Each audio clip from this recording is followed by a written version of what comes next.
podcast do Dona Maria II. A cada 15 dias, uma conversa sobre teatro com Mariana Maia de Oliveira. Olá, Márcia Breia, obrigada por vir Olá, ao podcast do Dona Maria II, muito obrigada. Então, tenho que agradecer, são ossos do ofício. E os ossos hoje não estão a ajudar muito, não é? Ai, não me fale nisso, por favor, senão já não sei dizer nada. A Márcia Breia é daquelas atrizes que para muitos de nós, dos que possivelmente ouvem estas conversas, nos dá a sensação de que esteve sempre lá em algum lugar, na televisão, no teatro, no cinema. Até eu já tenho essa sensação, que estou sempre lá. Isto é uma coisa particular dos atores, não é? A sensação de que os conhecemos sem conhecer de facto, uma sensação de familiaridade. O meu termo conhecer sem conhecer não é bem o que se adapta a mim, porque quando aceito ou quando me é proposto algum trabalho que eu adivinho que pode ser uma coisa interessante, eu vou de cabeça. Os outros, olha, às vezes é só para cumprir folha de serviço.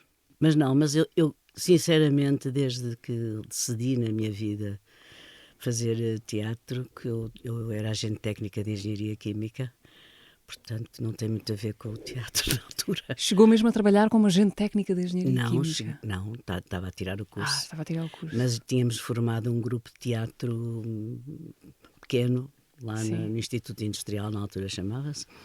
No Porto? No Porto. E, portanto, esse trabalho que a gente partiu do princípio que podíamos fazer avançar um bocadinho a mentalidade artística de algumas pessoas do Instituto, porque era tudo gente muito fechada, muito conservadora. Só para lhe dar um exemplo, eu e uma amiga minha, que éramos as que andávamos mais tempo juntas, não íamos ao bar porque as meninas, as outras, achavam mal. Elas vão ao bar sozinhas, ao bar do Instituto. Não era nenhuma casa da noite, era o bar do Instituto. Portanto, aquilo era tudo um bocadinho fechado, tudo um bocadinho cerrado. E nós então resolvemos, dadas as circunstâncias também políticas da altura, resolvemos começar, através do teatro, a tentar mandar umas mensagens para o resto das pessoas. O teatro era uma forma de dizer coisas que não se diziam de outra forma. É que não se podia era um mesmo. púlpito, de alguma maneira. Era uma coisa muito difícil e tínhamos que mascarar tudo e tínhamos que chamar outros nomes às vezes. Infelizmente, eu, como fui sempre um bocadinho ovelha ranhosa, nunca mascarei coisa nenhuma, o que me valeu alguns problemas, mas passaram. É curioso porque normalmente quando recuamos a estes inícios de carreira, ou os inícios numa arte, no caso do teatro, às vezes há muito um discurso do talento precoce, de uma vocação que indicava que era logo por ali, e claro que isso muitas vezes são leituras retrospectivas, não é, que fazemos, mas com a Márcia não há nada disso, não é? O teatro aconteceu porque era o ar do tempo, daquele tempo, exatamente. daquele contexto. Era uma fuga para os disparates que nos cercavam na altura, e eram muitos. Para a má língua, éramos sempre tidas como pessoas que não eram desejáveis socialmente falando, porque faziam teatro e não deviam fazer teatro. Tanto que eu tenho uma frase célebre que tenho pena de não saber escrever, ou então se escrevesse era só disparates. Há uma mãe de uma amiga minha que disse: encontrei a Márcia. Sim, então. Coitada, está no teatro. Com este tom. Sim, o que lhe foi acontecer? Foi terrível. Mas quanto mais coisas dessas me apareciam à frente, mais vontade eu tinha de prevaricar na opinião. E foi o que aconteceu. E passei a vida toda a fazer teatro, a fazer o que me apetecia fazer. Comecei por coisas muito simples, fiz muitos folhetins na emissora, na altura chamava-se Emissora Nacional, e fiz assim coisas, mas efetivamente o teatro foi uma opção, porque eu achava que aí podíamos ter uma opinião mais forte. Mas embora todo o corpo docente do Instituto fosse bastante reacionário, para lhe dizer a verdade, e portanto era preciso um bocado de cuidado. E essa sensação de, olha, o que lhe foi acontecer, está no teatro, sentia também na sua família? Não. Ou era uma coisa de fora? Não, o meu pai era uma pessoa espantosa, com a mentalidade no sítio. A minha mãe era analfabeta. Não tenho nenhuma vergonha de o dizer, porque quem vinha da Beira Baixa naquelas épocas não sabia ler nem escrever. Mas era uma mulher encantadora e de uma bondade extrema. Por isso estava tudo explicado num aspecto. O meu pai era uma pessoa completamente para a frente nesse aspecto. As pessoas faziam aquilo que tivessem jeito para fazer e que achassem que cabiam na maneira de ser. Ele não gostava era de aldrabices, isso não. E sabe que ainda hoje na nossa profissão há muita aldrabice, entre aspas. Em que aspecto? Querer-se dar uma aparência de uma coisa que não se há. Não se é. Eu sou completamente contra. Qual foi a primeiríssima coisa que viu num palco? Lembra-se disso? Lembro? Foi uma revista. No Porto? Foi uma revista no Porto, no Coliseu do Porto. Chamava-se Cantarinhas de Água Fresca, nunca mais me esqueci. E ainda me lembro do primeiro verso. Tinha que 5 anos, na altura era permitido levar as criancinhas. Lembro-me de ir ao colo da minha mãe e lembro-me de ficar fascinada com a revista. Aliás, este fascínio durou muito tempo e tive muita pena durante uma grande parte da, chamemos-lhe carreira, não ter feito nenhuma revista. Qual era o primeiro verso? Cantarinhas de água fresca que matam a sede e não são de todos, são de ninguém. Bem, ficou gravado com muita força essa experiência. Era bonito. Uhum. E depois a revista normalmente tinha também um decor próprio, não é? Nas nossas roupas e assim, nas nossas, que eu nessa altura era muito miúda, não tive nada de ver propriamente com o facto de fazer isso, mas era uma coisa que chamava a atenção.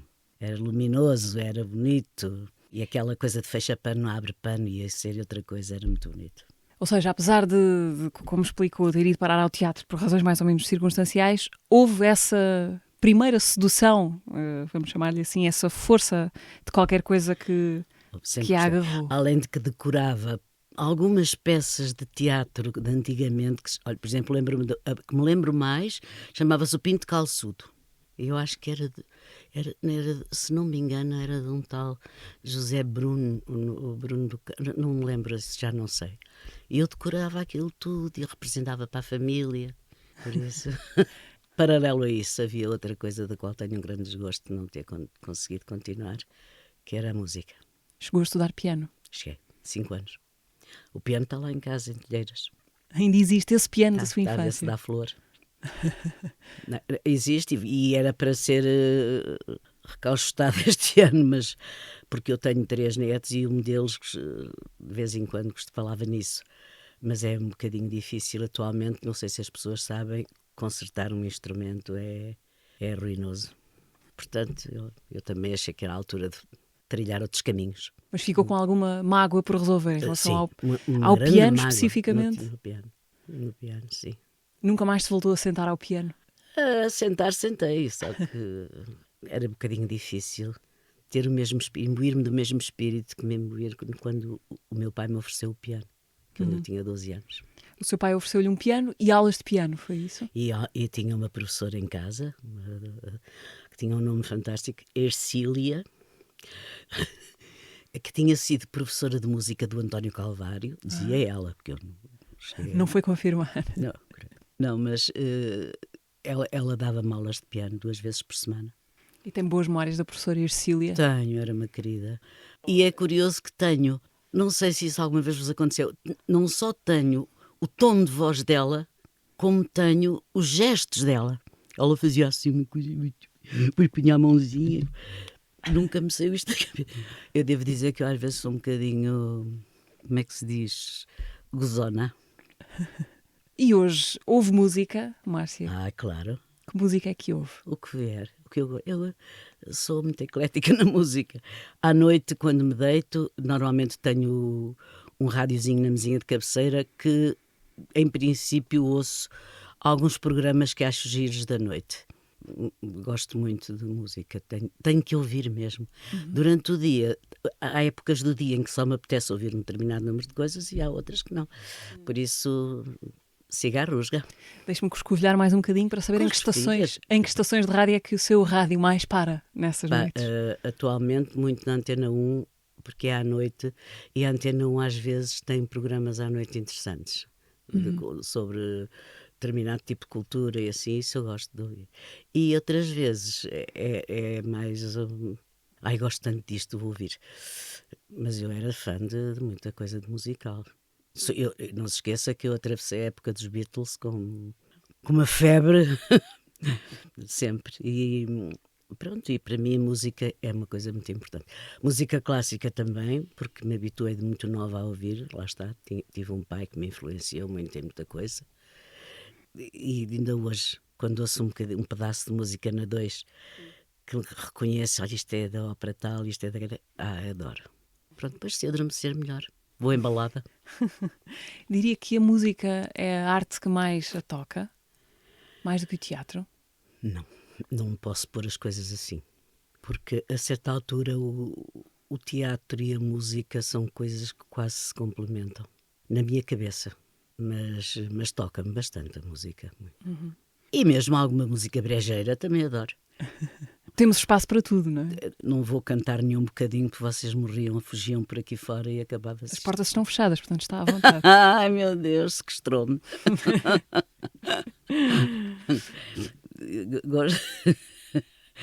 Há umas musiquinhas muito pirosas que eu adoro.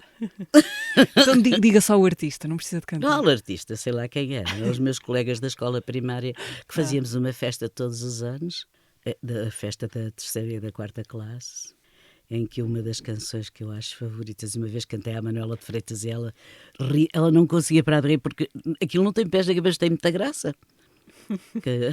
Começa como? Espera aí, atenção, que isto não é carrega no botão e anda. Era... Eu venho agora de lá, trago sim o meu tesouro, na cabeça o Panamá, na boquinha o Antidoiro, na bagagem o periquito, pro papai se divertir. Cá fora um ramo bonito, pras meninas atrair. Isto era um puto a fazer de brasileiro, não é? E eu com uma sainha tipo tanga a dançar. Foi esta que fez rir a Manuela de Freitas? Foi porque ela não conseguiu. Oh, Márcio, canta-me o Achimbiribim Sambemba. Era o Achimbiribim Sambemba, era outra que tal. Mas eu já não me lembro muito bem desta. Ao teatro vai? Costuma ir? Quando posso, sim, mas eu tenho pouco tempo livre para Imagino ir ao teatro, não é? Mas assim, ainda agora devo estar para ir ver o filme que a Sofia Marques fez sobre o Luís Miguel Sintra, que me dirá muito respeito também, mas só pode ser no fim de semana, que é quando parece estar em cena nessa altura. Sim, quando posso. Agora, não é fácil, porque uma pessoa para ir ao teatro, se não tiver mais nada que fazer, tudo bem, mas se tiver, não consegue. O que é que a irrita quando vai ao teatro, quando está a ver uma peça? Para uma atriz Maus tão atores a experiente? fingir que são bons. Não sei responder, mas irrita-me. Porque pode haver maus atores a esforçar-se por serem bons. Também é verdade. Mas É diferente? de onde sai? Onde estão? Não sei, não quero parecer presunçosa com isto, mas eu acho que há pessoas que não entendem metade daquilo que estão a dizer. Não entendem, não é num sentido de serem burros, ou não sei, não é isso, não se apropriaram dos textos da maneira que se deviam ter apropriado para representar. Porque representar na cabeça de muita gente ainda é ser-se interessante, ter-se um perfil, ter-se muitas vezes formas físicas apetecíveis, mas não é bem isso representar, é uma coisa mais dolorosa, mais de dentro, te obriga a reposicionar muita coisa que não sabias que podia ser assim. Dá-te uma visão muito diferente do que queres dizer. E quando a gente atinge esse grau, que parece que tudo vem de dentro e que a gente nem percebe porquê, aí sim, aí estamos a representar. Tenho uma curiosidade sobre isso, que é qual é o seu ritual, se é que há algum, para estudar um texto, seja para teatro, para televisão? Qual é a primeira coisa que faz com o texto que lhe chega às Sou mãos? muito indisciplinada, mas de qualquer maneira a primeira coisa que é lógico que a gente faça é ler o que vai ter que fazer. Ler para si, primeiro. Ler para mim. E depois, entre aspas, sublinhar, entre aspas, como se costuma dizer, o que é que eu acho que me oferece dúvidas e o que não me oferece dúvidas. E depois tentar adaptar um bocadinho o que me oferece dúvidas a uma coisa qualquer que não me deixe qualquer dúvida. E depois é por aí fora, não é? Mas é um pouco isto que eu te estou a dizer, não é? Dúvidas de quê? De sentido daquilo que está a ser dito? E do que é que podes fazer com aquilo? Porque ao debitarmos um texto, temos que perceber muito bem o que é que vamos fazer com aquele débito de texto. É muito fácil ler muito direitinho e ter a pontuação muito bonita, mas o teatro não é só isso. Não é só pontuação, não é só ai que bonita que eu estou hoje e virar a cara e mostrar a cara de uma posição diferente. Isso não é nada, não tem nada. É isto. Então, mas esse trabalho de que falava, esse encontrar uma maneira de habitar a personagem, ou encontrar nela uma verdade qualquer, que pode não ser a sua, não é? Mas que tem de ser sua no momento em que estiver em palco, ou em frente à câmara, ou o que seja, Esse trabalho faz-se como? Depende do género de coisas. Quando são coisas intrincadas, pós-modernistas, que às vezes complicam muito o sentido do que se está a dizer, pronto. Mas a maior parte das vezes é uma... Como é que é de explicar? Não é por dizer muitas vezes, é por das várias vezes que se vai dizer, perceber que se pode dizer de muitas maneiras e escolher a que tem a ver connosco. Às vezes não é. Nem sempre a coisa é tão fácil de ver que todo mundo percebe porque é que o fizemos assim. Nem sempre. Que tem a ver consigo e também, presumo eu, com a escolha do encenador, não é? Tá, também. Se bem que a maior parte dos encenadores com quem eu trabalhei são pessoas, felizmente, que têm uma noção exata do que pode vir a ser um texto que um ator está a tentar desenvolver. Não é obrigar a fazer assim ou assado e faz a pausa ali, tira a pausa dali. Não é, isso não é. A pessoa tem que propor uma coisa que lhe venha de dentro e depois de a propor, ela tem que servir alguma causa dentro do texto. Nunca teve de lidar com figuras prepotentes na sua carreira? Já, mas cega, surda e muda. Ok. Lembra-se assim de algum exemplo de uma personagem que lhe tenha dado muita luta para conseguir habitá-la? Há bocado falei nela aqui. Ambição. A Missão. Que espetáculo foi Era esse? do Einar Müller. Foi uma coisa que me tocou muito. Foi um trabalho que eu adorei fazer. E tive o arrojo de pegar naquilo de uma maneira que foi muito, muito aplaudida, pelo menos entre nós, os que fazem estas coisas. Esse foi. E algumas peças de Shakespeare que também adorei fazer. Mas qual foi, em relação à Missão, qual foi a audácia nesse A Missão caso? essencialmente falava de uma coisa que se chamava O Primeiro Amor. E, portanto, era toda uma espécie de poema. Era uma espécie de um poema, mas sem ser em verso, não é? De uma figura estranha ao primeiro amor. Primeiro amor que se tem na vida. Era uma coisa fantástica. E ainda por cima o personagem estava muito bem caracterizado fisicamente e muito bem, como é que é de explicar, com uma solidez muito forte de personagem que não era nada. Não era nem a senhora, nem a velha, nem isto, nem aquilo. Era um pedaço de uma mulher, era uma mulher. E isso fez-me muito bem tudo. A Márcia lembra-se de um espetáculo chamado Worst Of, que fez há uns anos com o Teatro de Praga, no Dona Maria II, está-se a rir. Pior de tudo. Sim. Lembra-se bem desse espetáculo? Bem, não sei se já me lembro, mas lembro-me dele. Bem.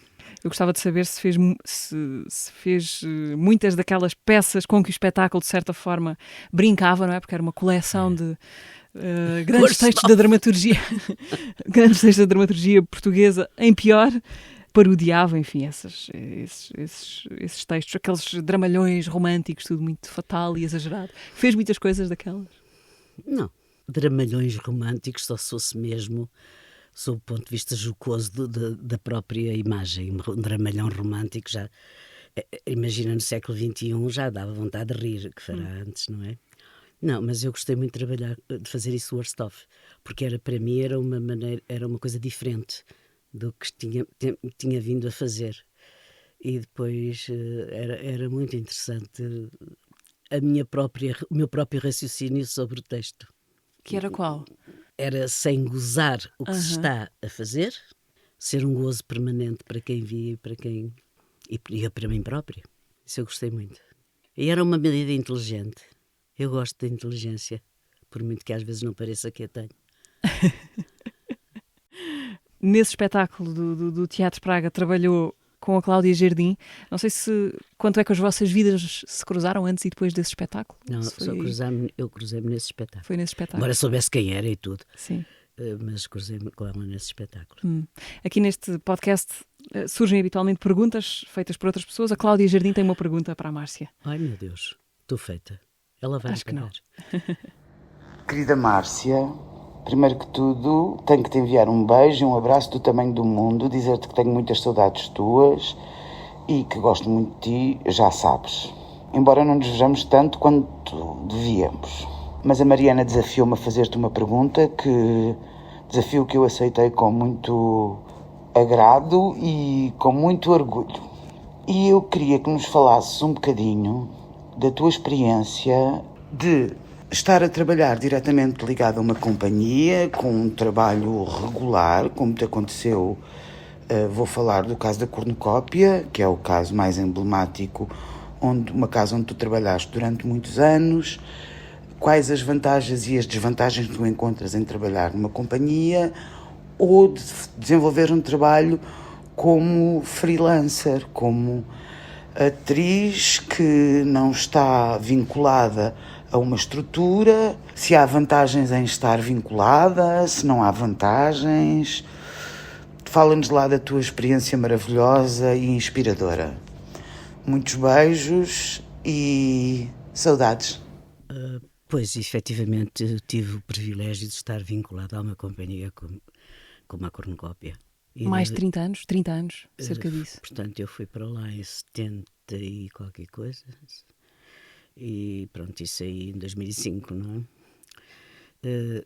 Para mim, eu tenho só que elogiar todo esse percurso, apesar de ter contrariedades, como têm todas as coisas que custam a fazer. Mas foi efetivamente a minha grande escola, que não se estendeu só pelo facto de ter textos para dizer ou para fazer, não sei o que, estendeu-se a uma certa disciplina de pensamento e a uma escolha de pensamento necessária nas épocas que vivíamos.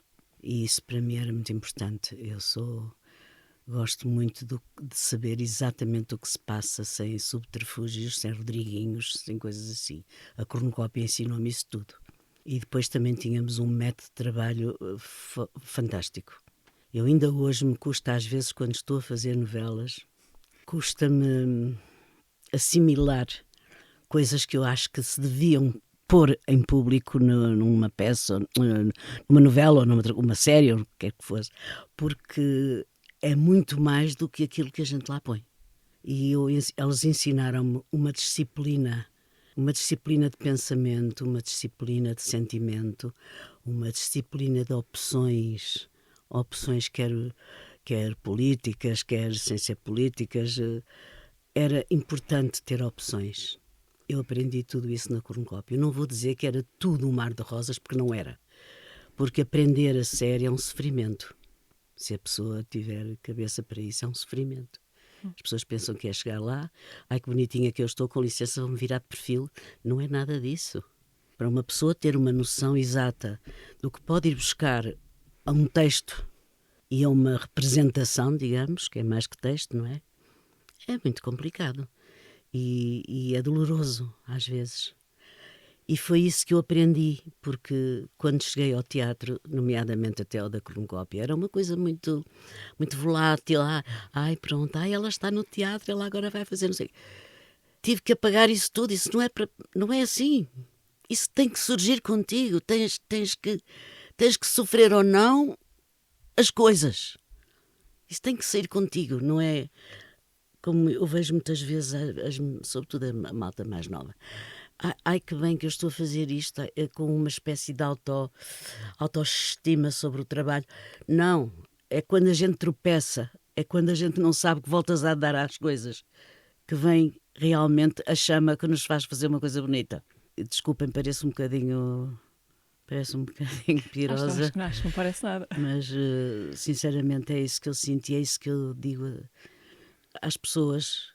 Ainda anteontem estivemos num evento da SIC e uma das atrizes que estava lá, que por acaso é uma ternura de pessoa, disse-me: eu gostava tanto que a Márcia me dissesse qualquer coisa do que me costumava dizer, porque eu, quando posso falar das pessoas abertamente, eu gosto. Eu não estou a ensinar ninguém, porque eu não tenho nenhum curso para ensinar. O que eu tenho é uma espécie de sabedoria do que é o desenvolvimento de um trabalho destes. E nisso a cornucópia foi exímia. Eu devo ao Luís Miguel Sintra, sobretudo. Tudo o que sei sobre o que se deve fazer perante uma peça, seja um trabalho fácil, seja um trabalho difícil. Nos elencos onde trabalha, seja em teatro, na televisão, com atores mais novos, pedem-lhe conselhos com frequência? Às vezes sim. E opiniões? E opiniões, sim. E às vezes, com grande espanto meu, ficam a olhar para mim com um ar ressentido porque não queriam ouvir. Paciência, não me perguntassem. Não quer dizer que eu seja possuidora da verdade do palco, não sou. Mas há uma coisa que eu sei, o que não é bem e o que é mal. E há o perigoso caminho da sedução do público, o perigoso caminho da lisonja. Normalmente não leva a lado nenhum. Porque tem um prazo, não é? Depois acaba. Tem um prazo e nem sempre tem razão de ser. Eu acho que uma pessoa se deve sentir orgulhosa quando faz qualquer coisa bem feita. Seja uma peça de teatro, seja dizer uma poesia, seja o que quer que seja. Mas não é com lisonjas que lá vamos. É aquilo que eu te disse ainda há bocado. Faz sofrer, mas é muito bom quando acertamos. Então, e voltando à pergunta da Cláudia, estar sozinha ou fazer parte de um grupo, de uma companhia, que diferença é que isso faz? Não, eu prefiro fazer parte de uma companhia. Estar sozinha eu já fiz, inclusive, se é que tu chamas esse estar sozinha, já fiz monólogos. E alguns deixaram-me uma recordação simpática, porque há uma parte minha muito tendência para a comicidade que eu adoro. Isso ninguém me pode tirar, porque é assim, nasci assim, o que é que eu hei de fazer? Não posso fazer nada. Mas sozinha já fiz monólogos. É um arriscar muito grande e tenho medo sempre. Eu vou para uma peça ou para uma coisa qualquer em que eu tenha que estar sozinha uns tempos a falar sobre isto, sobre aquilo, eu vou a tremer, eu tenho os joelhos a tremer, tenho a saia, até se vê as saias a abanar e tudo, mas depois passa. Esse medo ainda tem hoje? Tenho. Nunca perdi. Aliás, eu tenho muitos medos, esse é um deles. Tem ideia de quantas peças é que fez na cornucópia? Ideia assim concreta não tenho, mas sei que fiz pelo menos umas, sei lá, quase 80, 90, não sei. É muita coisa. Já foi ao antigo espaço da cornucópia, que é agora o Teatro do Bairro Não Alto? vou. Não vai? Não. É uma mágoa profunda perceber o que é que aconteceu ali. Como é que é possível, se para coisas tão sem importância há tanta maneira de ter dinheiro para as fazer e não ter ajudado uma companhia daquelas, que foi durante muito tempo considerada uma das melhores companhias portuguesas. E era verdade, não era só para inglês ver. Podes discutir o teor das coisas. Pode não ser uma coisa agradável. Eu não gosto deste género. Pronto, tudo bem. Mas era bem feito. Era a sério. Não se vestia da vaidade do vestidinho ou do sapatinho ou da pestana postiça do raio que parta. Desculpa o termo. Percebes? E isso eu aprendi. Porque também se calhar iria pelo mesmo caminho. Se não tivesse tido este... caído nas malhas da cornucópia. Exatamente. E depois tenho um respeito profundo pelas pessoas que passaram por mim na cornucópia. Tenho pena do que se passou, desta espécie de abandono que não tinha razão de ser. Tenho uma admiração profunda, embora discorde de algumas coisas, tenho uma admiração profunda por Luís Miguel, mas profunda mesmo. E por outros que também estiveram lá comigo, como o caso de Luís Barreto e no caso das criaturinhas femininas, a minha querida Luísa Cruz. Tenho uma admiração profunda por essas pessoas, e quando digo profunda, é mesmo profunda, ao ponto de eu às vezes estar a pensar em coisas dessas e não é uma vez nem duas que me vêm as lágrimas aos olhos, como neste momento me está a acontecer. Márcia, como já percebemos há bocadinho, o começo de tudo é no Porto. O início meu querido Porto. O início da sua vida profissional, a construção da sua vida familiar. Da profissional, da familiar, tudo. Uhum. Porque eu quando fui para o Porto ao princípio, fui na alcofinha da mãe, como se costuma dizer, não é? Pronto, e a partir daí fui agente técnica de engenharia química, que é pomposo, muito bonito, mas não serviu de nada, porque eu não gostava nada daquilo. Mas pronto, mas era a vontade que o meu pai tinha, e o meu pai, como lhe expliquei há bocado, foi das pessoas mais importantes da minha vida. Meu pai é a minha irmã. Portanto, eu gostei imenso de passar essa fase, e depois quando decidi ir para a agente técnica de engenharia química, foi porque o meu pai praticamente me disse: tens que fazer alguma coisa de útil. Era preciso um curso que se percebesse, não é? Não, a sério. Eu era muito bem mandada. O problema é que não resultava nada, porque não sentia nada daquilo. Mas já não se lembra da fórmula química de... então não me lembro. Esse é o 4H2 que é. O ácido sulfúrico. CLH. Então qual foi a proposta que a fez vir para Lisboa?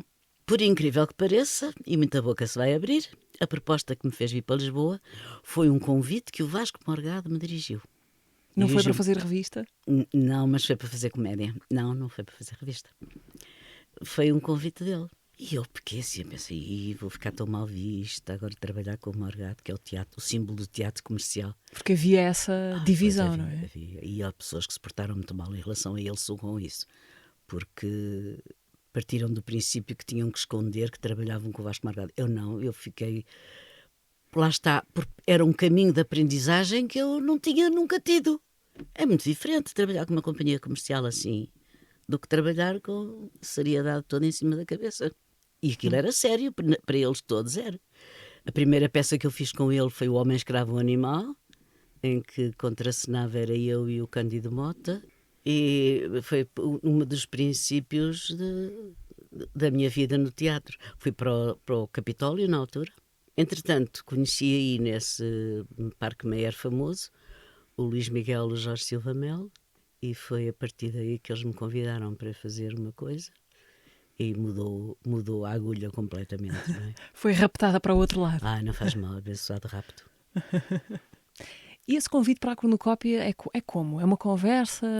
É um telefonema? Como é que isso acontece? Sim, não. Ou não é assim um momento? Não é nada assim de lançar o foguete, nem nada. Eles almoçavam ao mesmo tempo que eu no Parque Meyer. E depois um dia disseram...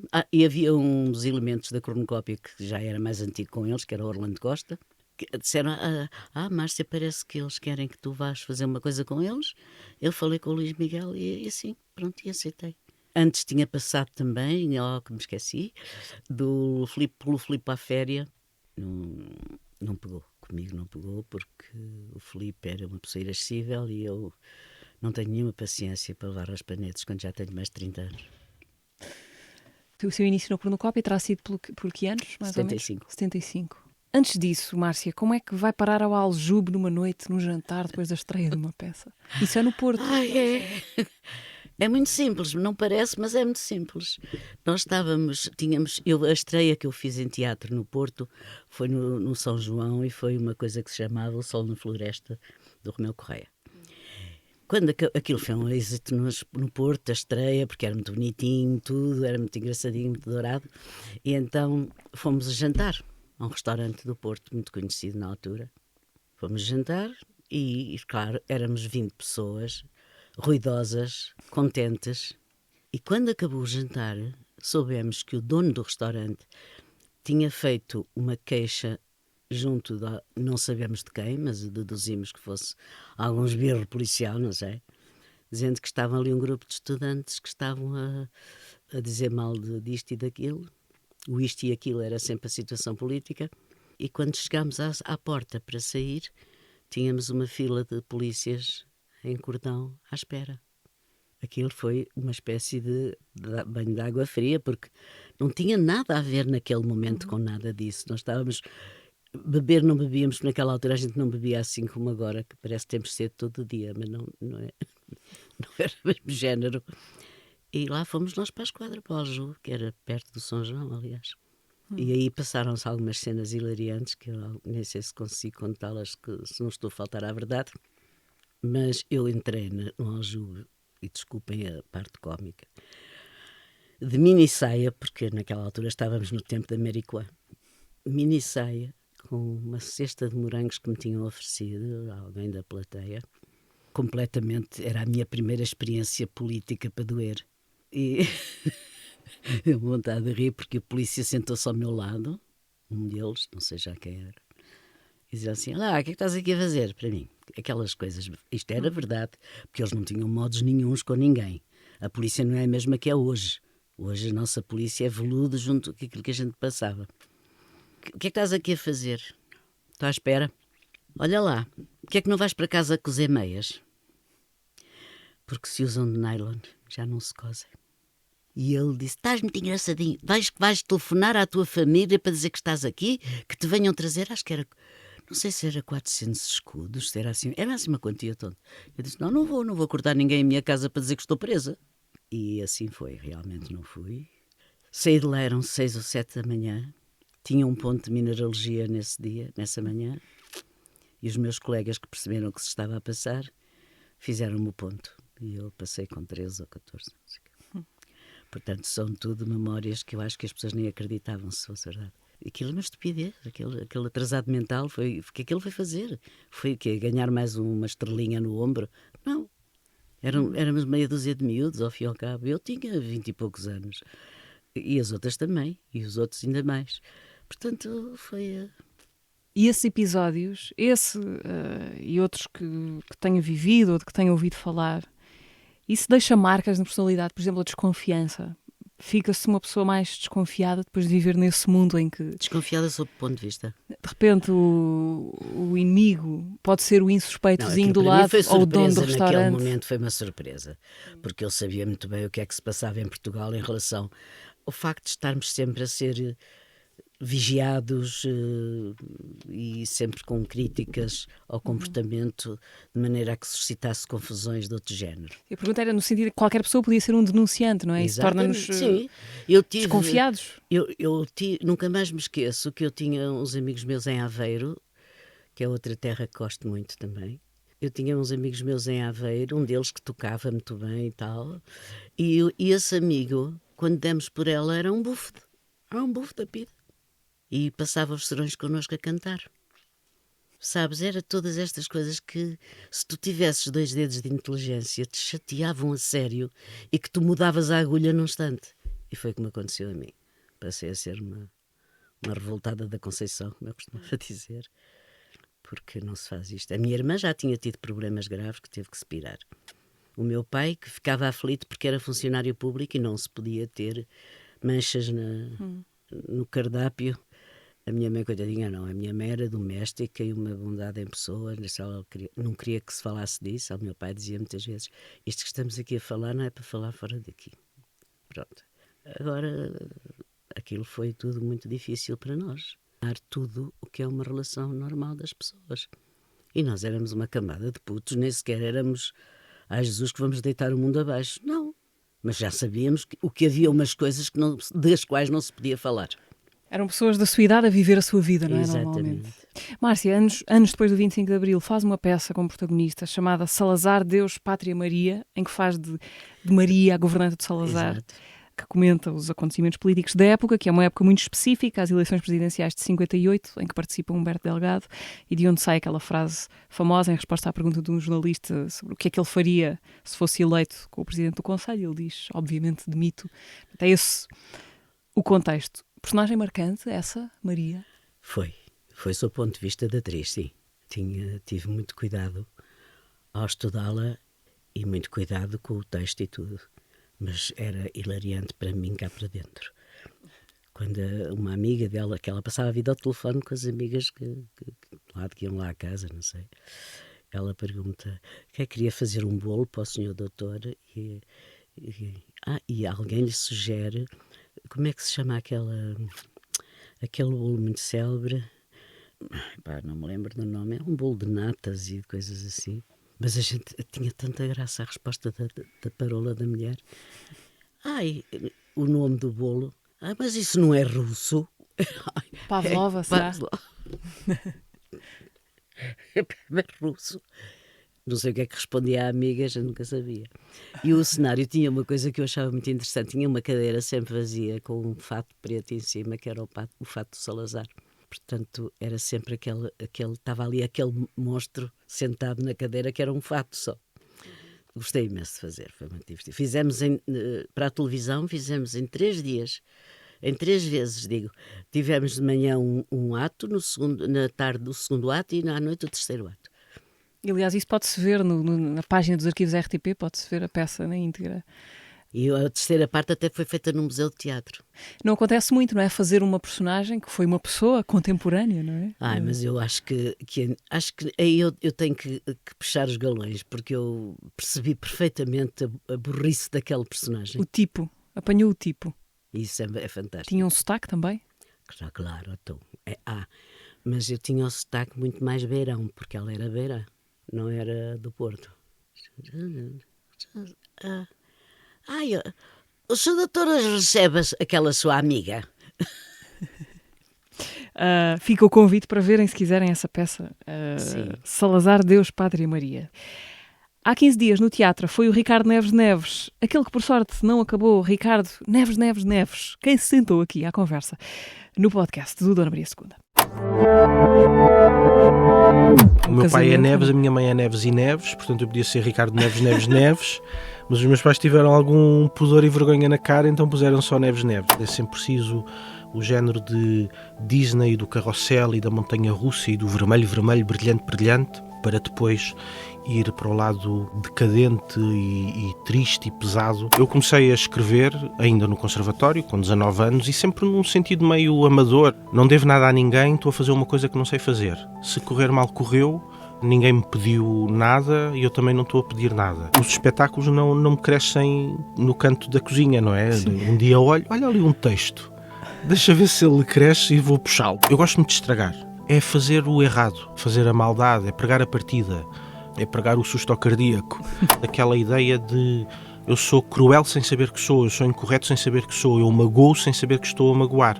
A inocência do culpado, estás a perceber? Ter prazer em fazer mal. As crianças também têm um bocadinho isso, e eu lembro-me dessa coisa de ter prazer na mãe que ralha com o amigo. Isso é horrível, mas eu ficava a assistir. E a morte traz-nos qualquer coisa de positiva, que é a ação. Eu acho que se nós achássemos que íamos viver para sempre, fazíamos como os gatos que dormem 20 horas por dia. Ricardo Neves Neves, à conversa no último episódio do Teatro. Márcia, é o momento em que eu lhe peço uma sugestão, uma dica de qualquer coisa que gostasse de dizer a quem nos ouve. Há tantas coisas. Há um filme que eu fiz, que não sei se diz alguma coisa a alguém, mas a mim disse muito, que é um filme que eu fiz com o Charles Aznavour, que era meu ídolo naquela altura. E fizemos um filme que eu fiquei rendida, e de tal maneira que fiquei tão contente que quando cheguei a Lisboa, entretanto a minha irmã teve uma doença muito grave e morreu nessa altura, e eu tive que vir a Lisboa por causa disso, e ele mandou-me o livro com todos os poemas dele, para a minha querida Márcia. Aquilo caiu-me tão bem, porque o Charles Aznavour no meu tempo era um ídolo. Mas não era por ser o ídolo, era porque as canções dele, se a gente se debruçar ainda hoje sobre elas, são canções lindíssimas, cheias de significado da pessoa comum, cheias de significado da pessoa, do amor da pessoa, tudo. Isto foi uma das coisas que mais me tocou. E fiz outra também. E qual é esse filme já agora? Qual é o nome? Ele teve dois nomes. Era Le Vagabond, não, oui, Le Vagabond. Que ele era um tipo que fazia um vagabundo, mas era um vagabundo muito especial. Não me recordo, tinha outro nome também, mas não me lembro sinceramente. Okay. E a Márcia o que é que fazia nesse filme? Fazia uma pessoa que contracenava com ele todo o tempo. E não desiludiu o conhecer, às vezes há isso, não é? Conhecer grandes figuras e de repente temos ali uma grande ilusão. Não lhe achei graça nenhuma, só apetecia tirar com a guitarra à cabeça. Não, o Charles Aznavour era aquilo mesmo. E eu adorava as pessoas assim, porque era um ídolo, na realidade, era para toda a gente. E o Johnny Hallyday era um parvalhão. Aqui para nós que ninguém nos ouve. Ou quer dizer, quem nos está a ouvir, paciência. Ninguém lhe vai contar também. Olha, eu estou ralada com isso. Márcia, estamos quase a terminar. O que é que ainda há de Porto em si? Tudo. Tudo.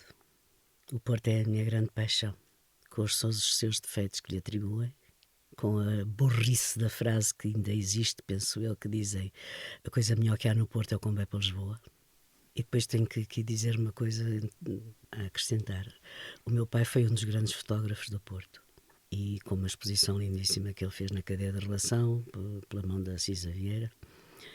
E, portanto, eu não só conheci o Porto pela mão do meu pai, como conheci o Porto porque é impossível alguém conhecer o Porto e não esmiuçar o que é que se passava naquela cidade mesmo.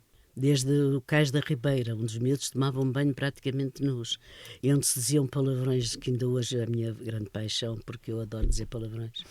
Não posso dizer. Qual é o seu preferido? Olha o que eu digo. Diga. Não é melhor não dizer. Olha, já está ali meu agente a dizer que não. Não, mas Opa, deixa-me só dizer este. Portanto, há o cais da Ribeira, não é? E os putos tomavam banho aí nesses degraus. Era perigo, morriam alguns, às vezes. E a mãe de um deles, um dia estamos a passar lá por cima, e a mãe de um deles diz assim: ó João, anda cá, o que é que estás aí a fazer?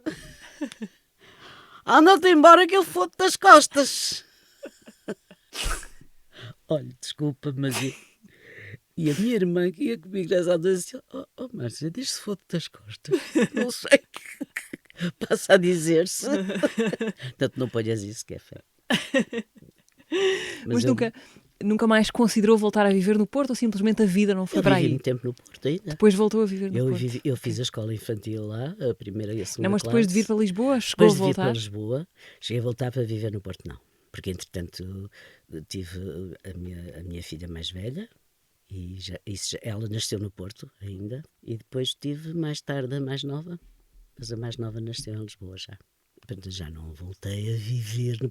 Agora vou lá muitas vezes em romagem de saudade, ou porque tenho ainda lá muita gente de quem gosto. Ainda há muito pouco tempo lá estive.